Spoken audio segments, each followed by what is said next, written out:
દેવભૂમિ દ્વારકા જિલ્લામાં અંધશ્રદ્ધા અને ગેરકાયદેસર વન્યપ્રાણી વેપાર સામે એસઓજી ટીમે મોટો સપાટો બોલાવ્યો। દેવભૂમિ દ્વારકા જિલ્લામાં અંધશ્રદ્ધા અને ગેરકાયદેસર વન્યપ્રાણી વેપાર સામે એસઓજી ટીમે મોટો સપાટો બોલાવ્યો છે, પરંતુ આ સમગ્ર ઘટનાએ વન વિભાગની ગંભીર બેદરકારીને પણ બહાર લાવી છે।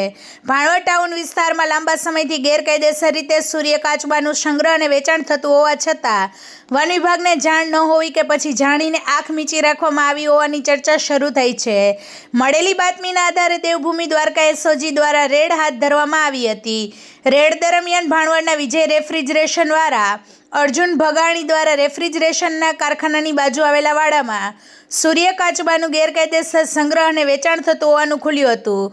તપાસમાં કુલ 12 સૂર્યકાચબા કબજે લેવામાં આવ્યા હતા। આશ્ચર્યની વાત એ છે કે સૂર્યકાચબા વન્ય પ્રાણી સંરક્ષણ અધિનિયમ 1972ની શેડ્યુલ 1 હેઠળ આવતી અત્યંત સુરક્ષિત પ્રજાતિ છે, છતાં આટલી મોટી સંખ્યામાં કાચબા રાખવામાં આવ્યા હોવા છતાં વન વિભાગ તરફથી કોઈ તપાસ કે કાર્યવાહી કરવામાં આવી ન હતી, જે વન વિભાગની કામગીરી પર ગંભીર પ્રશ્નો ઊભા કરે છે।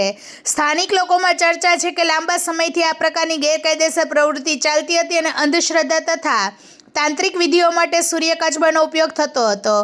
એક સૂર્યકાચબાની કિંમત 5 થી 7 લાખ રૂપિયા હોવા સુધીનું ચર્ચાઈ રહે છે, છતાં વન વિભાગે સમયસર કાર્યવાહી કેમ ન કરી એ સવાલ યથાવત છે।